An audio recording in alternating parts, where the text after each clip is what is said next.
Hello students, welcome back to English learning with Joy. আজকের ক্লাসের আমাদের আলোচ্য বিষয়টি একটু আলাদা, কারণ এটি কোনো গল্প বা কবিতা নয়।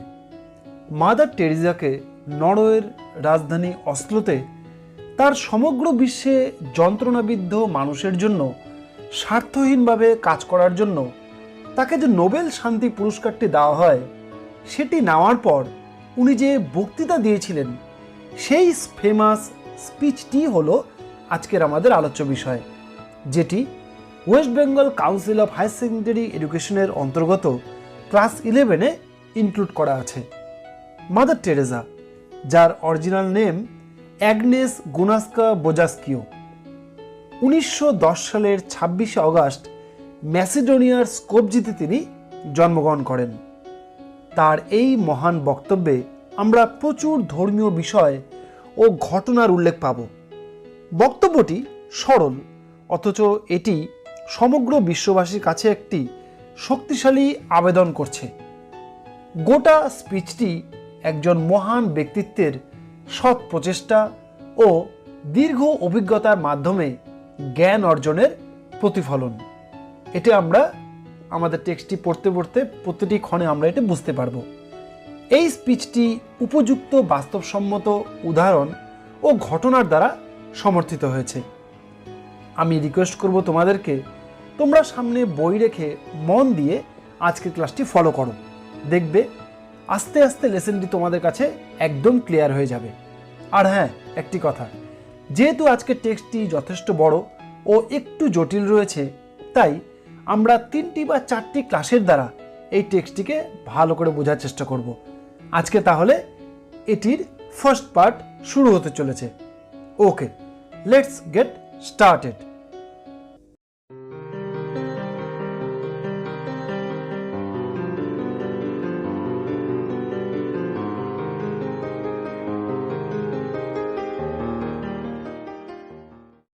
ওকে, চলো এবার আমরা নোবেল লেকচার এই টেক্সটটির প্রত্যেকটি ওয়ার্ড ধরে ধরে লাইন বাই লাইনকে পড়ে নিয়ে বুঝে নেওয়ার চেষ্টা করি।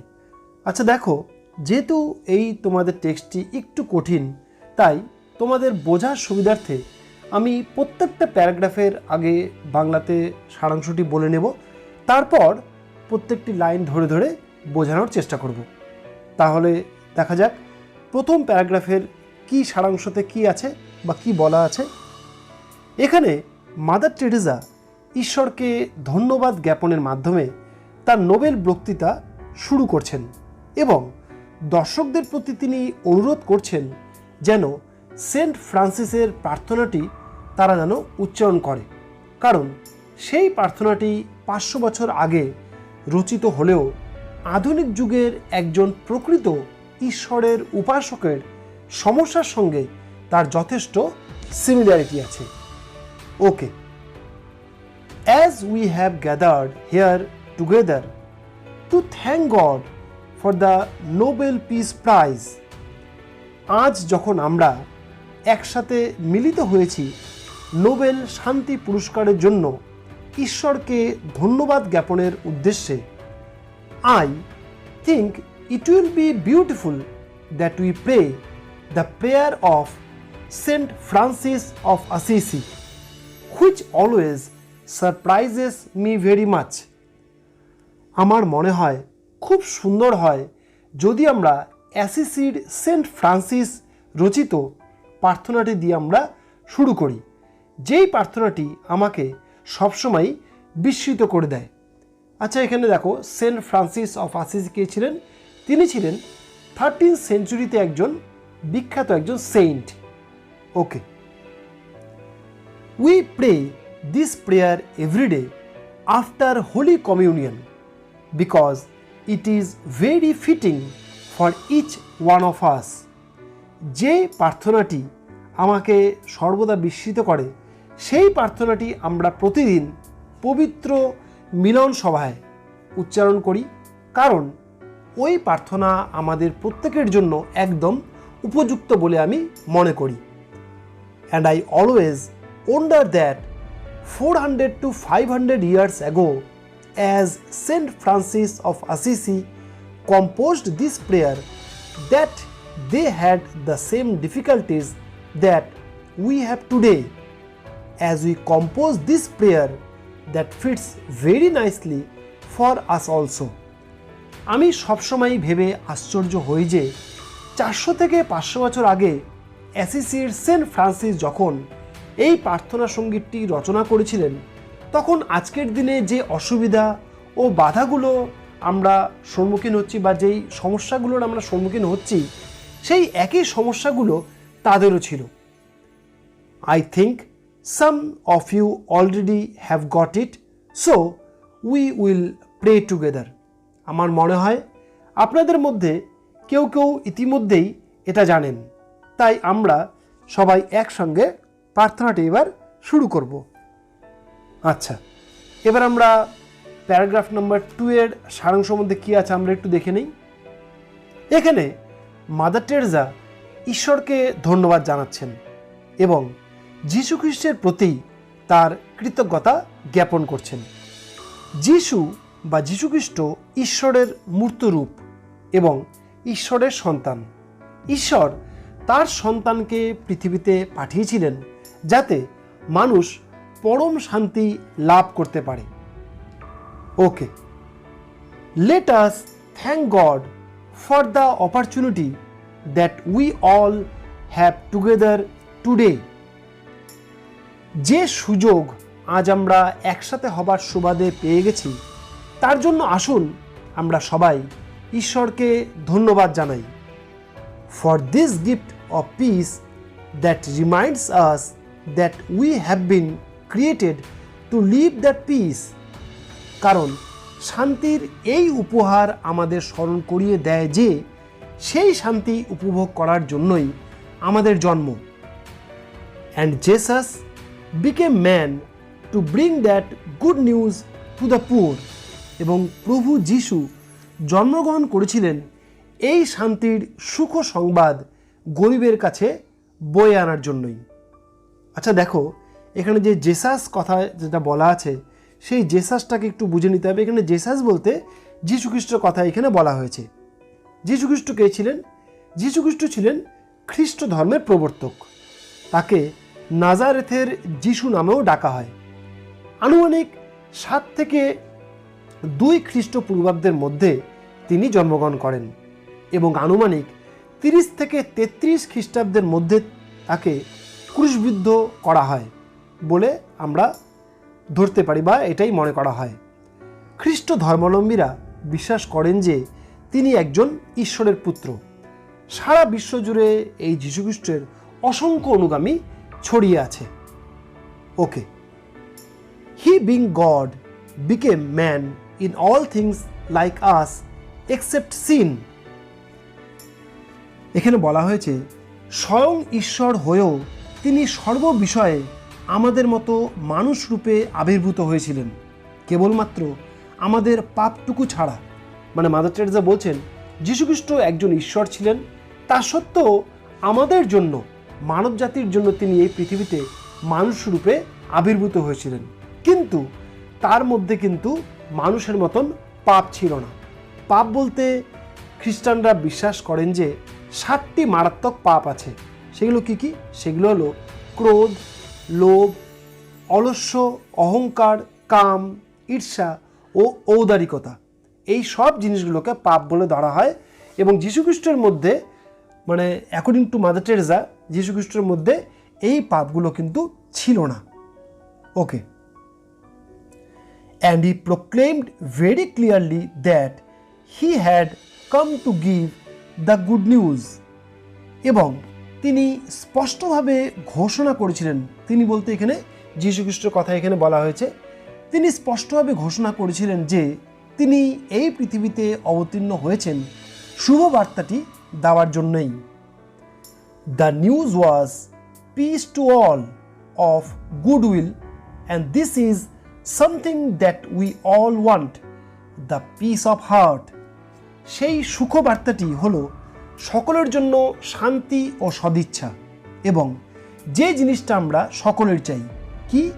মনের শান্তি। And God loved the world so much that he gave his son, It was a giving. It is as much as if to say it hurt God to give, because He loved the world so much that He gave His Son. ঈশ্বর এই পৃথিবীকে এতটাই ভালোবাসতেন যে তিনি তার পুত্রটিকে দিয়ে দিলেন। পুত্র বলতে এখানে যীশু খ্রিস্টের কথা এখানে বলা হয়েছে। এটা সত্যিই একটা মহান দান। এই দানের পরিব্যাপ্তি বা এই দানের প্রসারতা এতটাই যে ঈশ্বরের বড় কষ্ট হয়েছিল, কারণ পৃথিবীকে অত্যধিক ভালোবাসার কারণেই তিনি তার পুত্রটিকে এই পৃথিবীকে দান করেছিলেন। And He gave Him to Virgin Mary. And what did she do with Him? এবং তিনি বা ঈশ্বর তার এই দানটিকে কাকে দিয়েছিল? কুমারী মেরিকে। আর মেরি তার এই দানটিকে নিয়ে কি করলো? দেখো এখানে ভার্জিন ম্যারির কথা বলা হয়েছে। ভার্জিন ম্যারিকে একটু আমরা জেনে নিই। খ্রিস্ট ধর্ম অনুযায়ী মেরি হলো বা ভার্জিন ম্যারি হলো যিশুর মা। ম্যাথু ও লিউকের বাণী অনুযায়ী মাতা মেরি একজন কুমারী বা ভার্জিন ম্যারি, বোঝাই যাচ্ছে ভার্জিন মানে তিনি কিন্তু কুমারী মা ছিলেন, এবং পবিত্র আত্মার মাধ্যমে তিনি যিশুকে তার গর্ভধারণ করেছিলেন। থার্ড প্যারাগ্রাফের সারাংশের মধ্যে বলা আছে যে যীশুখ্রিস্ট যিনি শান্তির রাজকুমার ছিলেন, তিনি ছিলেন পবিত্র মাতা মেরির গর্ভে তিনি এসেছিলেন। তাকে সর্বপ্রথম চিনতে পারে এলিজাবেথের গর্ভের শিশুটি। যিশু মানুষের জন্য মৃত্যুবরণ করেছিলেন। তিনি সকল মানুষের আত্মার উদ্ধারের নিমিত্তে পৃথিবীতে আসেন। তিনি ভালোবাসার বাণী প্রচার করেন। এমনকি সেন্ট জন যীশুখ্রিস্টের অন্যতম শিষ্য যথার্থই বলেছেন যে ঈশ্বরকে ভালোবাসতে হলে আগে নিজের প্রতিবেশীকে ভালোবাসতে হবে। যিশু নিজেকে উৎসর্গ করেছিলেন এবং নিজেকে রুটি ও সুরায় রূপান্তরিত করেছিলেন, যাতে আমরা তার আত্মার সাথে একাত্ম হতে পারি ওই খাদ্য খেয়ে। তার আত্মোৎসর্গ আসলে ছিল মানুষের উপকারের জন্য। ওকে, as soon as He came in her life, immediately she went in haste to give that good news, and as she came into the house of her cousin. যে মুহূর্তে প্রভু এলেন তার জীবনে, প্রভু বলতে এখানে যীশুখ্রিস্টের কথা বলা হয়েছে, তার বলতে মাতা ম্যারির কথা বলা হয়েছে। যে মুহূর্তে যীশুখ্রিস্ট এলেন তার জীবনে, সঙ্গে সঙ্গে তিনি দ্রুত ছুটলেন তার জ্যাঠতুতো বোনের বাড়িতে তাকে সুখ সংবাদটি জানাতে। The unborn child in the womb of Elizabeth leaped with joy. আর তখনই এলিজাবেথের গর্ভস্থ সন্তানটি তার মাতৃগর্ভেই সেই সুখ সংবাদটি শোনার সঙ্গে সঙ্গে আনন্দে লাফিয়ে উঠল। That little unborn child was the first messenger of peace. সেই ছোট্ট তখনও অজাত শিশুটি ছিল শান্তির প্রথম বার্তাবাহক। He recognised the prince of peace. He recognised that Christ has come to bring the good news for you and for me. তিনি শান্তির রাজকুমারটিকে চিনতে পেরেছিলেন। তিনি সঠিক বুঝতে পেরেছিলেন যে প্রভু যিশু আসছেন আমার জন্য, আপনাদের জন্য আনন্দ সংবাদ নিয়ে।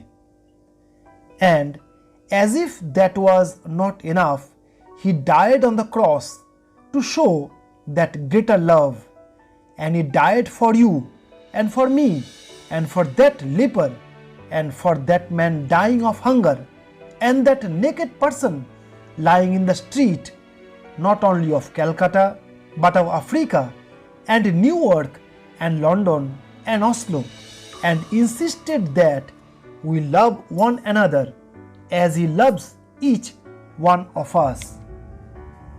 যেন এতটুকুই যথেষ্ট ছিল না, যীশুখ্রিস্ট মৃত্যুবরণ করেছিলেন ক্রুশের উপর তার আরও অধিক ভালোবাসা প্রদর্শনের উদ্দেশ্যে, এবং তার এই মৃত্যুবরণ আমার জন্য, আপনাদের জন্য, ওই কুষ্ঠরোগীটির জন্য, ওই ক্ষুধার্ত মৃত্যু পথযাত্রীটির জন্য, এবং ওই নগ্ন ব্যক্তিটির জন্য, যিনি পড়ে রয়েছেন। না, শুধু কলকাতার রাস্তায় নয়, আফ্রিকা, নিউ ইয়র্ক, লন্ডন এবং অসলো রাস্তাতেও ওই সব লোকগুলো কিন্তু পড়ে রয়েছে। আর তিনি আমাদের জোর করে বলেছিলেন আমরা যেন একে অপরকে ভালোবাসি, যেমন তিনি ভালোবাসেন আমাদের প্রত্যেককে। And we read that in the gospel very clearly, love as I loved you, as I love you, as the Father has loved me, I love you. And the harder the Father loved him, he gave him to us. And how much we love one another, we too must give each other until it hurts. আর এ কথা আমরা পরিষ্কারভাবে পড়ে নিতে পারি ঈশ্বরের বাণীতে, আমি যেমন তোমাদের ভালোবেসেছি তোমরাও একইভাবে ভালোবাসো। স্বয়ং ঈশ্বর যেমন আমাকে ভালোবেসেছেন, আমিও সেই রকম তোমাদের ভালোবাসি। তার প্রতি ঈশ্বর যত বেশি ভালোবাসা প্রদান করেছেন, তিনি ততটাই নিজেকে আমাদের কাছে বিলিয়ে দিয়েছেন। তাই আমরা যখন একে অপরকে ভালোবাসবো, তখন আমাদের মনে রাখতে হবে ওই পারস্পরিক ভালোবাসার নিবেদনের সময় আমরা সত্যি সত্যি কতটা ব্যথা অনুভব করছি। It is not enough for us to say I love god but I do not love my neighbour. আমাদের পক্ষে এটুকু বললেই যথেষ্ট হবে না যে আমি ঈশ্বরকে ভালোবাসি, কিন্তু আমি আমার প্রতিবেশীকেই ভালোবাসি না।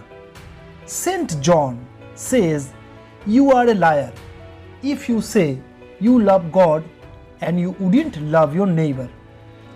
সেন্ট জন বলেন, যদি তুমি বলো তুমি ঈশ্বরকে ভালোবাসো কিন্তু তোমার প্রতিবেশীকে ভালোবাসো না, তাহলে তুমি একজন মিথ্যেবাদী। এই সেন্ট জনকে একটু আমাদের দেখে নিতে হবে। সেন্ট জন সাধারণত যাকে বাইবেলের দেববার্তা ঘোষণাকারী জন বলা হয়, যিনি খ্রিস্টের বাণীগুলির সংকলনও ব্যাখ্যা করেন। Okay, how can you love God whom you do not see, if you do not love your neighbor whom you see, whom you touch, with whom you live? তোমার প্রতিবেশী যাকে তুমি দেখতে পাও, যাকে তুমি ছুঁতে পারো, যার সঙ্গে তুমি বসবাস করো, তাকেই যদি তুমি ভালো না বাসো, ঈশ্বরকে তুমি ভালোবাসবে কি করে? তুমি তো তাকে দেখতেই পাও না। And so this is very important for us to realize that love, to be true, has to hurt. It hurt Jesus to love us, it hurt him. তাই আমাদের পক্ষে একথা উপলব্ধি করা খুবই জরুরি যে সত্যিকারের ভালোবাসা এমন হবে যে সেই ভালোবাসা দিতে গিয়ে আমাদের যেন বেদনা অনুভব হয়। আমাদের ভালোবাসতে গিয়ে প্রভু যিশু বেদনায় জর্জরিত হয়েছিলেন, কেননা সেই ভালোবাসা তাকে আঘাত করেছিল। And to make sure we remember his great love, he made himself the bread of life to satisfy our hunger for his love. আমরা যাতে তার ভালোবাসাকে মনে রাখতে পারি তা সুনিশ্চিত করার জন্য তিনি নিজেকে আমাদের খাওয়ার রুটি হিসাবে বিলিয়ে দিয়েছিলেন, তার প্রতি আমাদের ভালোবাসার ক্ষুধা নিবৃত্তির জন্য, ঈশ্বরের প্রতি আমাদের ক্ষুধা নিবারণের জন্য। Our hunger for God, because we have been created for that love, we have been created in his image. আমাদের ক্ষুধা ভালোবাসা ভগবানের প্রতি আমাদের ক্ষুধা নিবারণের জন্যই আমাদের সৃষ্টি, এবং আমাদের এবং ভগবানের আদলেই আমাদেরকে কিন্তু তৈরি করা হয়েছে, তার আদলেই আমাদের সৃজন। We have been created to love and be loved, and then he has become man to make it possible for us to love as he loved us. ভালোবাসা পাওয়ার জন্য এবং ভালোবাসা দেওয়ার জন্য যেহেতু আমাদের সৃষ্টি, তাই নিজে তিনি বা যীশুখ্রিস্ট মনুষ্যরূপে জন্মগ্রহণ করেছিলেন, যাতে তার মতো ভালোবাসতে এবং ভালোবাসা পেতে আমরা সক্ষম হই। He makes himself the hungry one, the naked one, the homeless one, the sick one, the one in prison, the lonely one, the unwanted one, and he says, "You did it to me." তিনি তাই নিজেকে ব্যক্ত করেছিলেন ক্ষুধার্ত ব্যক্তির রূপে, নগ্ন ব্যক্তির রূপে, গৃহহীন ব্যক্তির রূপে, অসুস্থ পীড়ায় জর্জরিত ব্যক্তির রূপে, কারাগারে বন্দী ব্যক্তির রূপে, একাকিত্বের যন্ত্রণাবিদ্ধ ব্যক্তির রূপে, অনাকাঙ্ক্ষিত বা যাকে নাকি কেউ চায় না সেই রকম ব্যক্তির রূপে। তাই তিনি বলেন, আমি তোমাদের ভালোবাসার কাঙ্গাল ছিলাম, তোমরাই আমাকে এমনটা করেছ। Hungry for our love, and this is the hunger of our poor people.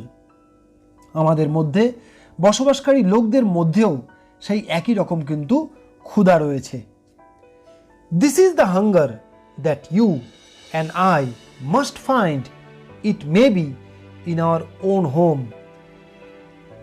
আপনাদের বা আমাকে সেই ভালোবাসার কাঙ্গালকে খুঁজে বার করতেই হবে।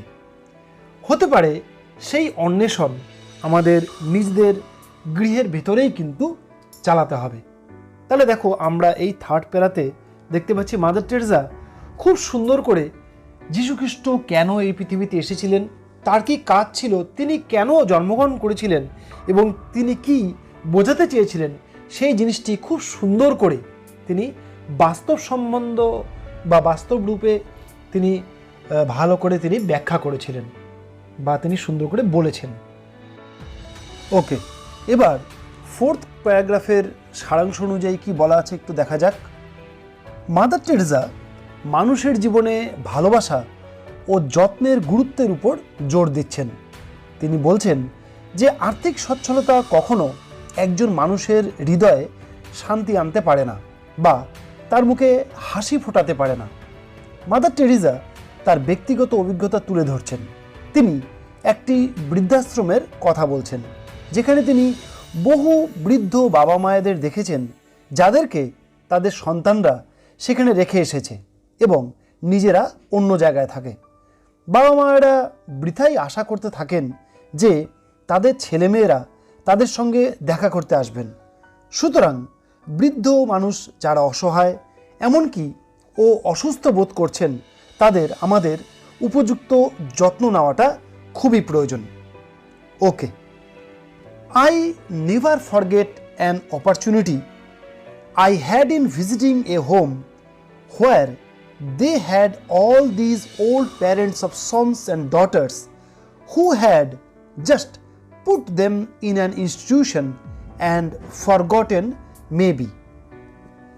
একটি আশ্রম পরিদর্শনের যে সুযোগ আমি পেয়েছিলাম তার কথা আমি কখনোই ভুলতে পারি না, যেখানে আবাসিকরা মানে যারা ওখানে থাকে তারা সকলেই বৃদ্ধ পিতা বা মাতা, যাদের পুত্র বা কন্যারা তাদের বৃদ্ধাশ্রমে রেখে যাওয়ার পর হয়তো তাদের কথা একদমই ভুলে গেছেন।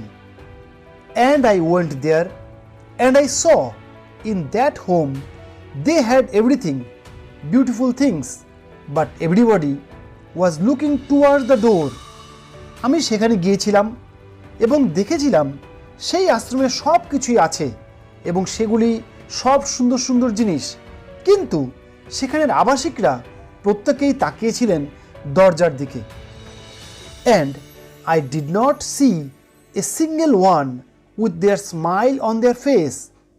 এবং আমি তাদের কারো মুখে হাসির লেশমাত্র পর্যন্ত দেখতে পেলাম না। And I turned to the sister and I asked, "How is that?" আমি আশ্রমের সেবিকাটির দিকে ফিরে তাকে জিজ্ঞাসা করেছিলাম, কি ব্যাপার? How is it that the people, they have everything here, why are they all looking towards the door? Why are they not smiling? এটা কেমন হয় যে এই আশ্রমের আবাসিকদের তো এখানে সব কিছুই আছে, তবু তারা সকলেই দরজার দিকে তাকিয়ে আছেন কেন? তারা হাসছেন না কেন? I am so used to see the smile on our people, even the dying one smile. And she said, this is nearly every day. They are expecting, they are hoping that a son or daughter will come to visit them. আমি সবসময় মানুষের মুখে হাসি দেখতে অভ্যস্ত, এমনকি মৃত্যু পথযাত্রীর মুখেও আমি কিন্তু হাসি দেখতে পছন্দ করি। সেই সেবিকাটি আমাকে জানালেন এটা প্রায় প্রতিদিনের ঘটনা। প্রতিদিন তারা প্রত্যাশা নিয়ে অপেক্ষা করেন, আশা করেন যে পুত্র বা কন্যাটি তার সঙ্গে দেখা করতে আসবেন। They are hurt because they are forgotten, and see, this is where love comes. তারা কষ্ট পান এই ভেবে যে তাদের সবাই ভুলে গেছে, আর দেখুন ভালোবাসার কি পরিণতি। That poverty comes right there in our own home, even neglect to love. ভালোবাসার এই দৈন্য দৃষ্টি আমাদের গৃহের মধ্যেই কিন্তু আছে। অনেকেই আছে যারা ভালোবাসায় অবহেলিত হয়ে রয়েছে। Maybe in our own family we have somebody who is feeling lonely, who is feeling sick, who is feeling worried, and these are difficult days for everybody.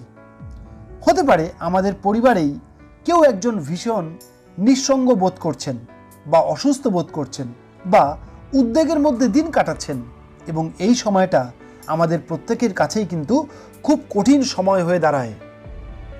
Are we there? Are we there to receive them? Is the mother there to receive the child?